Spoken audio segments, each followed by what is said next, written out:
Welcome back to another episode of the Startup Therapy Podcast. This is Ryan Rutan, joined as always by my friend, the founder and CEO of startups.com, Wil Schroter. Wil, why is it that every time as a founder that we hit the startup lottery, that we think that it'll just happen again? Right? This feels like a thing. But hang on. Let me set the stage here. Picture yourself in early 2021, I think. Yep. So the world's slowly recovering from a pandemic. Tech IPOs are everywhere. And suddenly Peter Chesky, the co-founder of Wish, is a brand new billionaire. Company stock soars to, if memory serves, like $31.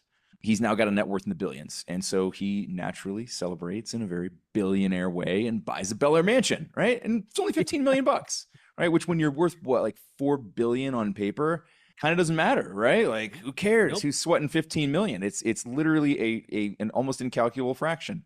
But then what happens, Wil? We all do the same thing. When times are good, when the riches are flowing, we assume they're going to keep flowing. And what's different about this, not just Wish, which I think is a fascinating story, but also just any kind of payout or big payday, it could be a good year, right? It could be a good quarter. It could be a good whatever. Yep. But when we receive a substantial payout, whenever that time might be, okay? Now, Wish was a rocket, right? Yeah. That thing grew so fast. It was everywhere. It also worked particularly well during the pandemic because everyone was at home and they're on their mobile devices and Wish was serving up junk. Dropping away. It was so cheap, right? And they built this whole story behind it, like this, bigger story for the street. And they said, look, it's not just that we're selling cheap junk.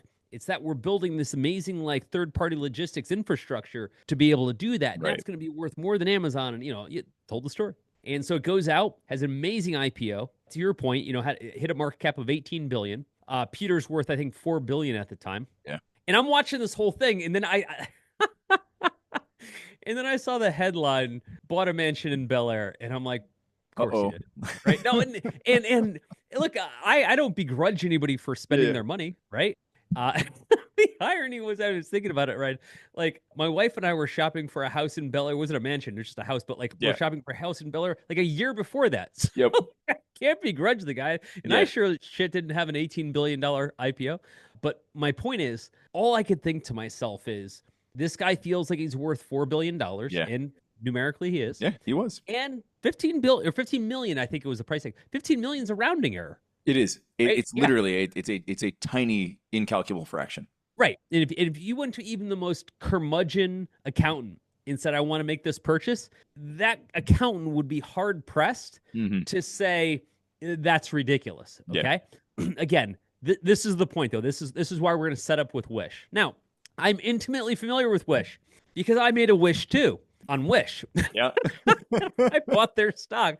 I don't remember exactly where I bought it, but I held it through the entire drop. Now it's bounced back a little bit since then, right? But when it peaked, okay, I do remember this. It peaked at $31, okay? So Ryan, if you're looking at your payouts, and this is what this is all about. If you're looking at your payouts and you're thinking, I'm at $31, worst case, we go to 15, 10 maybe, 9 on the worst day we'd ever have. 24 months later, it's trading at 38 cents. 99% reduction. Ouch, right? For everybody that owned the stock, that was painful. For anybody who owned $4 billion worth of that stock, it was a lot more painful. This is what we're teeing up with, right? At that point, when his stock kind of hits that milestone, he's down to somewhere around 38 million of value. Now, there's a whole bunch of caveats to that. People dude, thank God he bought that house. That was a 50% hedge on his future net worth, right? Holy shit. Yeah. And so, you could make the case, well, 38 million is still a lot of money. It is. It's not that liquid. It theoretically sounds liquid, but you're the main principal in a public company. You can't just fire sale it all. Yeah, you make it worse. Sell that, especially at a time where it's gone from $31 to 38 cents. Not a good look if you're like, I'm just going to let go of what I got left here. Yeah. And I'm not intimately familiar with anything Peter did with his money, so I don't want to pretend to be an expert. Yeah. However, what I do know is that when you have that kind of money in the market, you don't take it out. You don't take it out because you borrow against it. It's also a tax strategy, et cetera. For those that aren't familiar, the reason people get all pissed off at rich people for not paying taxes, truth be told, they pay tons of taxes. But what they hear, the headlines are, This guy, Peter, his stock grows to $4 billion. He takes out a loan against $4 billion, and that loan's not taxable. So he now gets cash in his bank account. It's got to pay it back, but it's got cash in his bank account with no taxes. Anyway, a long way to say, when times were good, Peter did what we all do. He says they'll continue to be good. This is just the beginning. Oh, brother. We are master extrapolators of our best day ever, right? As startup founders, we're like, best day ever. Probably going to look like this for the rest of my life. Like I said, the stock has bounced back a little bit, nowhere near where it was before, and that's fine. But that's not really the point. The point of the story isn't that it went up and went down. It's that when it was up, he spent and felt and thought, like we all do, that's going to continue to go up. And honestly, I've always felt, and I always tell founders, when they have their moment, they've got like a cash out moment or a sale moment or whatever, tell them the same thing every single time. Generally, everybody ignores me, but that's okay.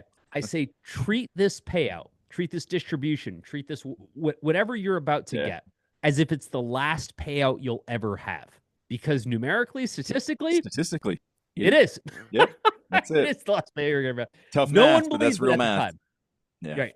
No one believes it, Ryan, because at the time, someone's giving them a giant chunk of money. Yeah. And they're like, well, if I can do it now, I can do it again. It's the guy who wins a ton of money at the blackjack table, right? And just has an amazing streak. Does he take 10% of it and keep gambling and put the other 90% away? Double down. Why would you at that point? Because clearly it's replicable. Right? Clearly I'm winning, right? I mean, it's Vegas over and over. I told you this once before. So when my wife and I go to play blackjack at the casino, that's our game. We always do the same thing. We show up at the table. We put down a relatively small amount of money. We both buy the equal amount of chips. Now, I don't know why, but she is really bad at gambling. It's blackjack. There's not really a lot to be bad at. I mean, which is why we play it. Anyway, so she tends to be pretty bad at it. And as the night continues, her money just like slowly dwindles. And I'll give her more chips and, keep her going. Anyway, as my streak goes on, I tend to win. I have no idea why, but I tend to win at the table. But what my wife does, as I'm getting more and more aggressive and excited and whatever about my winnings, my wife is siphoning my chips off the table and into her purse. There you go. Okay. And so at some point in the night where it's like time to go, I'm like, man, we didn't do very well. And of course, she's like, we actually did really well. We did okay. I just took all the chips off the table, right? And we made a ton of money. I'm like, oh, well, that's a nice find. Those taking the chips off the table when you're up is exactly what we're talking about. Yeah. And what I want to unpack is, when we go through this today, I want to talk about why people don't do it. Yeah, because that's the important. I think everybody logically gets it. When you say this now, everybody goes, yeah, okay, that makes sense. So as I start winning, I should sock some away. Everybody understands that. And yet no one sees it as that moment where like, oh, these are the winnings. This is the time to sock it away. Yep. And I think, look, you've said this before, but I'll say it again, man. It's good times make for bad decisions. Really bad decisions. Right? Really bad. They're easy to make. Yeah, because everything's going well, right? Yep. We got a big payout. And again, like could be quarterly windfall, could be a private sale, could be an IPO. Kind of doesn't matter, right? Whatever that is, it's easy to believe that it's just the beginning, right? It's a home run, but I'm going to treat it like it's a base hit. And like I can just continue to do that and bat more and more and more of those. And this is where it really starts to go wrong. But it's because we're on the high of that success, right? Right. And it's funny. It's like professional athletes are so known for this, right? They get the signing bonus. They go into the NFL, the NBA, wherever they go. They all have a money manager that more or less says the same thing to them, which is don't blow all this money on dumb stuff because you'll probably never get it again. And of course, most of them are like, are you kidding me? Right? What? If it's $1 million, it's 10 million. I haven't even hit my prime yet. Exactly. He said as he got his last check.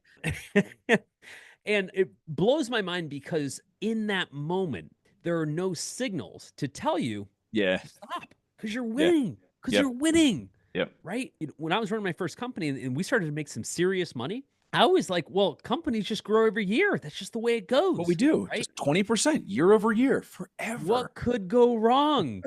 .com bust. Yeah.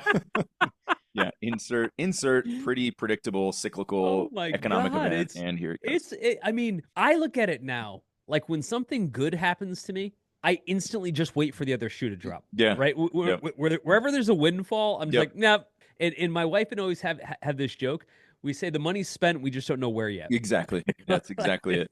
Yep. Somebody's going to take it. It's already been claimed. They just haven't called us yet. Exactly. And so I think, actually, Ron, let me ask you this. When you think about founders that are like, in that prime moment, they've got the glow, whatever, why do you think they're so prone to making bad decisions? Or like what does that look like to you?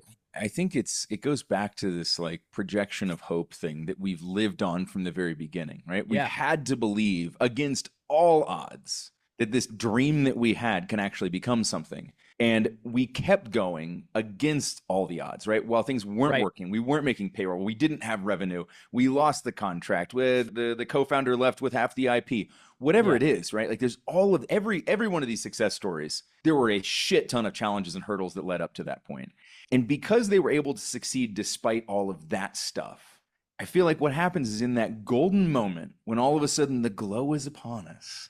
Now it's like, okay, if I was able to do it when shit was completely sideways, of course it will just be easier from this point forward. Not realizing that this isn't a change in the tides, that this was a payback for what had been put into that point, right? All the efforts that have been put in, this is that moment. This isn't just a change in the environment that now it will just always be like this. We get like, oh, this is our new normal, right? This is the new low water mark. We'll just always be here. It'll be great. I think that's what ends up happening. I think you when we're in those moments, and I've certainly had them myself, where it's like, I worked so hard through such tough circumstances. Now everything feels better. Ergo, everything feels easier. So clearly, if I could do it then, with all the advantages I have now, it'll be that much easier to do it again and again and again. Right. Absolutely untrue, but it sure feels like that. And it's easy to make that story, right? It's so easy to make that story at that time. I'll give you an interesting counter story. That one of the few times I've seen someone go the opposite direction, okay? So this is late 90s. This is at the formation of Priceline.com. Now, a lot of people don't really understand like Priceline like now because it's not the company it used to be. But when Priceline came out as an IPO in the late 90s, it was one of the greatest IPOs. It was a massive, massive success. Jay Walker, who's a fascinating individual, who's the founder of Priceline, was on the cover of Forbes, and they said he was like the next Edison. Like it was a big deal. Well, it just so happened that one of my closest friends from high school actually went to go work for him when they were figuring out what Priceline would become. Okay, so he was there, like one of the first like 15 employees. Oh wow! Right, like long before it became Priceline. He's there through the whole journey. He's the whole journey as this thing's turning into what it was going to become, and like a $27 billion IPO, which is it's a lot now. It was a hell of a lot back then. Oh my god, right. Anyway, as they're leading up to the IPO, they haven't gone IPO yet.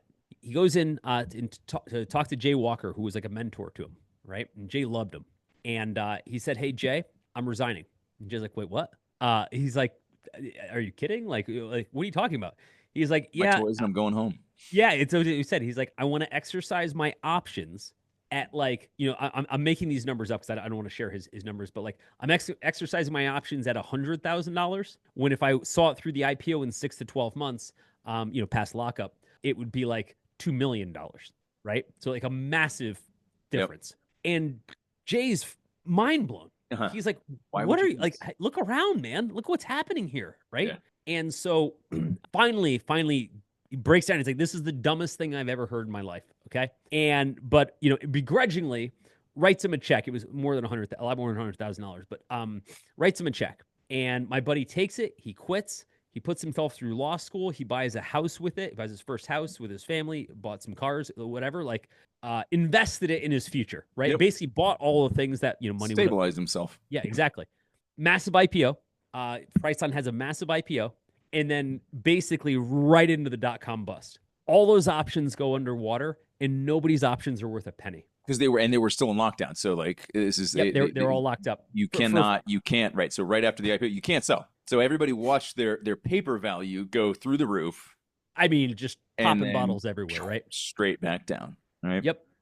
Something that's really funny about everything we talk about here is that none of it is new. Everything you're dealing with right now has been done 1,000 times before you, which means the answer already exists, you may just not know it, but that's okay. That's kind of what we're here to do. We talk about this stuff on the show, but we actually solve these problems all day long at groups.startups.com. So if any of this sounds familiar, stop guessing about what to do. Let us just give you the answers to the test and be done with it. We've got a great photo of me and a couple of my friends from Priceline and then a couple of my other buddies at the same time.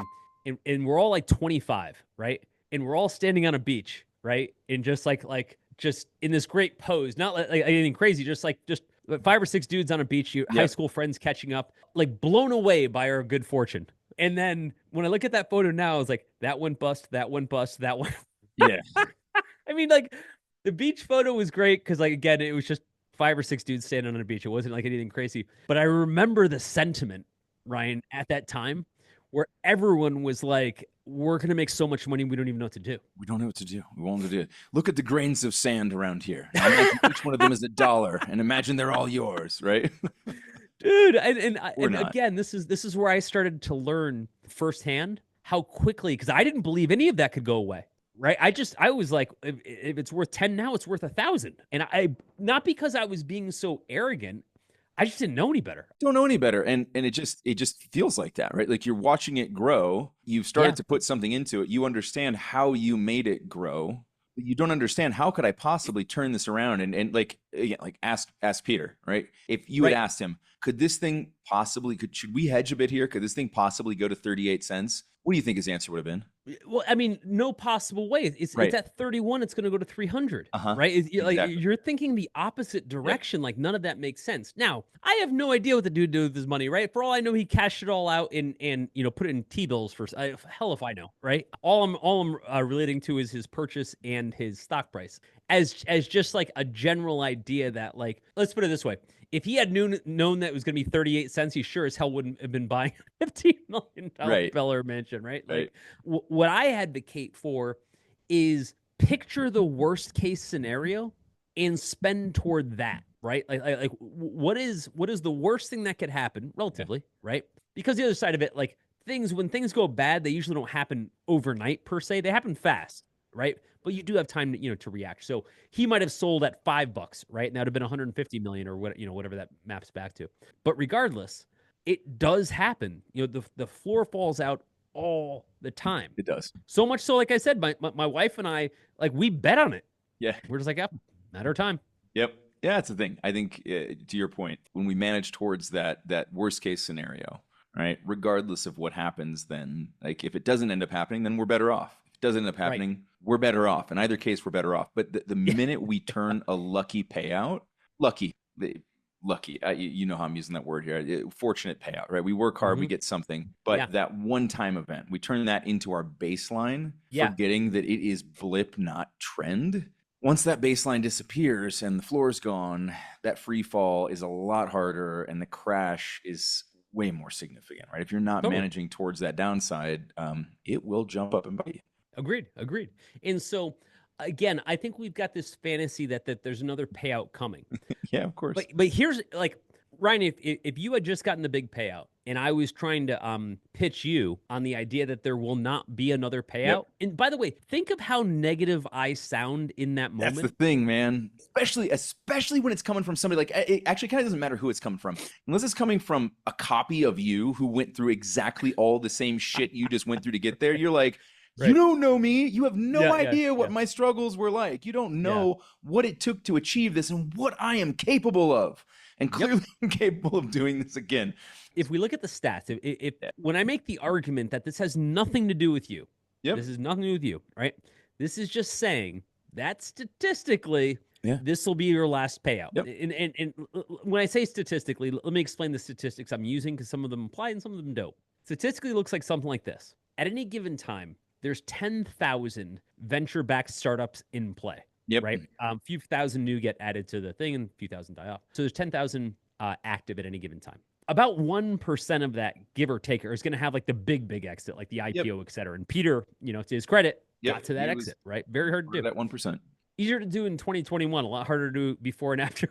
That definitely timed it right. Anyway, beyond that, a total of 15%, including that 1%, are going to have some sort of positive exit at all. right? Say that Some again number, so that people hear this, right? Say that again. 15% have any level of positive outcome. correct. Like it's like an M&A kind of sale, Yep. like, you sell to somebody, et cetera. And the sale price is more than you invested. Okay. So again, some people in the audience aren't familiar with this. If Ryan and I raise $100 million and we sell for $100 million, the first $100 million in almost every case goes back to the investors first, and we get nothing. Yeah. Okay. So we heard we sold for $100 million. Yeah, but how much did you raise? Because, we didn't and by the way, the investors get nothing either. Getting their $100 million back is right where they started. Yep. Right. They're not exactly also not a win for them. But so keep that in mind. Again, like, so just to stick with the math there, 15% see any level of positive outcome, but that's at the VC level, right? So that doesn't mean that 15% of venture-backed founders end up with any kind of benefit or payout. And what you kind of miss in those numbers, of the 10,000 that didn't die, right? I mean, like, think of how many levels this is going past, Ryan. This is saying there are countless companies that never get a penny of funding, okay? And some of those go on to do great, okay? Sure. We're not counting those right now. What we're looking for is a cohort that is more statistically likely to exit because of funding and focus and momentum. So we're basically saying these are the people that make it to the NFL, okay? Of the thousands or millions of companies that get started, only 10,000 of them will ever get a venture check. Now, some people don't understand what that means. What that means is venture capitalists are further down the pipeline than angel investors and other investors before you get to them. So what that means is those 10,000 are still the cream of the crop of hundreds of thousands that got invested before them. So this was already like getting vetted out. So these are already like the high draft candidates to begin with, okay? Even of the highest draft candidates, the people with the most capital, the fastest moving ideas, et cetera, the freshest teams, you name it, only 15% of those would have any kind of exit that's meaningful. Now here's where the numbers get way better. The number of people that got to that exit, either IPO and or sale, and did it again, less than 1%. Less than 1%. Yeah. It's like saying, what's your roadmap and plan for the future now that you've had success once? So like, well, I'm going to go get struck by lightning, then attacked by a shark, then survive a plane crash, and then I'll walk away and win the lottery, right? These are quite literally the odds you're talking about trying to do like multiple exits. And it does happen, right? Like we got the Elons, we got the Jack Dorseys, right? They've done it multiple times. This is a bit different. I think people misrepresent these stats. What we're saying is the probability of doing that ever again. The probability that Peter from Wish is going to have another Wish is almost zero. And when people say, well, Elon Musk, and the fact that you can name who these people are demonstrate how few of them are, right? Or like, you can say, oh, Will, you said you've had 5 exits. Yeah, but they're not public companies. Correct. Right? Correct. Yes, there's lots of people that can build smaller things and sell for smaller amounts. And if you want to make the argument that, hey, I could have another, I'm just making up a number, $10,000 payout or $100,000 payout. Yeah, statistically, you probably can. But as that number grows, the probability that you'll do it again shrinks geometrically. Yeah. When we're talking about exits that are larger than a good annual bonus from a Fortune 500 company, right, the odds drop off really quick. You bet. Like, I've got a good friend of mine that I'm thinking about who's been part of 4 exits, like where companies went public, et cetera. And he's made millions and millions and millions of dollars doing it. Okay. Now, that said, he gets placed in these companies when they're about to go public. Right. So that's like basically saying like, hey, I'm going to bet on this hand when I already see the dealer's busted. Right. Yeah, exactly. He's pretty much like chasing the finish line. And if you're one of the infinitesimally small number of people that can do that, go do that. Cool. Yep. Fantastic. everyone else, right? It doesn't work out that way. And so I think when we say hoard this money, right, because it's the last payout you'll see, all we're speaking to is the statistics that we see every day of how rarely people get paid out again. And it's always hard to believe. Yeah, I think, again, it goes back to that, all the reasons we talked before on why it's hard to believe for the founders, all right? But hopefully this is perking some ears today because it's unfortunate, but like we've seen this over and over and over again, right? And it's not always a massive exit either. It doesn't just happen to the IPOs. It does also happen to the little exits, right? And while those are more repeatable, it doesn't mean you need or want to lose it, does it? Yeah, that's okay. So let's talk about hoarding the gold. Okay. Yeah. When you get it. So, our advice to these founders, you've definitely heard the part where like, don't lose it. Yeah. But more importantly, do what my buddy did at Priceline. Okay. Yeah. If you're going to spend it on things that are the foundational things that you were going to buy in life anyway, right? Like in his case, his law degree, his home, like those make sense. Now, maybe not $15 million mansion in Bel Air. He bought a very reasonable home. And what he did, which was fascinating because he was only like 26 at the time, he basically paid in cash for all the things he was going to spend the next 20 years trying to draw a salary to chip away at. To cover. Right? Which put him exponentially far in life. Genius way to spend your money, right? I mean, I would just call that an investment. But what happens is, for a lot of us, because we're founders, is we push the chips back in. Yeah. Oof. We're like, well, again, it's worth 50, it's worth 100. Yeah. I'll bet on myself. I'll bet on 5 other startups, or 10 or 100. Yeah. 100%. I had this moment early on when we were growing the agency. I don't even know if they're around anymore. There was a company called CompuWare. Oh, yeah. Back in like the mid 90s, doesn't matter. And they were looking to make an acquisition of a digital agency. Mm-hmm. And we had just won a big account, but we were still fairly digestible at the time. And I remember kicking around numbers around like 50 million for a sale. Me and my business partner Blaine were like, if it's worth 50, it's worth 500. Let's pass, right? And we did. But my point, and we ended up selling for more later. But the point is, or not, like that could have been the best offer we ever saw. And I would look at it and say, you know what? Had we sold then versus now, I would still argue it was the right decision because it was a meaningful amount of money on the table, et cetera. Yeah. And we sold for substantially more, but so what? Like, why risk it? Right. In retrospect, I would have told myself to sell it. That's what I'm saying. You can lock in that save point, right? So it just that save point, right? It does so much, particularly when you start to look at what the actual differences are, the benefits of holding and increasing that. We both know people that have sold for 150 million and people that have sold for $1 billion. The happiness quotient between those two folks doesn't change much, right? Right. Gives you, sure, you got a lot more money, but it doesn't change life that much. Now, if you go from even selling for $1 million, we've done this. I mean, like one of our earliest episodes, Will, $250,000 is a life-changing amount of money, right? Some people go like, no, it's not. Until you hand it to them, they go, oh, well, that actually did change my life. So I think this is where it becomes really difficult for founders to then start to do the calculus. It's like, so when should I do this? When should I sell? I think the other thing is like, it's not like there's a whole bunch of options for this either. It's not like just any day of the week you can be like, well, let me drive it down to the dealer and I'll just see what they'll give me for it, right? It's not a 57 Chevy. Right? Yeah. This is a very dynamic and complicated to liquefy asset. So like if you go back in time, only have one chance to sell. That's the thing. And I think that's the thing. So when you guys said no to the CompuWare offer, by the way, they sold in 2020 for $2 billion to a larger software conglomerate. Really? So, yep. That's interesting because we had a $6 billion IPO. So like I'm wondering like which one of us maybe made out better or worse than that. Anyway. They've been around since 1973, so maybe they've just been stacking up little exits for. It was a good company, as best I knew. Yep. So I think that it's difficult for founders. If you go back in time, like how would you really? So you can say in hindsight, I'd go back and I'd tell myself, take that offer. What advice can we give as that offer comes in? Like, how do you decide? Is this the best it's ever going to be? Should I just hold this thing? Like that calculus gets really complicated. I've got a whole formula for it. Like, when evaluating these things, I look at it and I say, basically, where will this move me up the chain in my life? Like safety is usually what it's come down to, lifestyle, things like that. And I always say, at this point in my life, I'm not worried about how much more I'll make. I'm not worried about losing what I have. And I think for a lot of people, they just haven't maybe been around long enough to understand how hard it is to get it back. Right? Oh, God. I know a lot of founders once you've been demotivated by the loss. And lost it. I don't know many that got it back. And there's no way to forget that. And so, again, I look at it, personally, and I say, okay, of course, like everybody else, I'd love to make more money. Part of it is just the achievement. But the other part of it is like, hey, my life's okay, right? Like the increases won't buy me much more happiness, but the decreases will make me pissed off. I just remembered a great Alex Trebek line. It's so odd because it's coming from Alex Trebek. I love Alex Trebek. And somebody was asking about gambling. It's funny we're talking about this.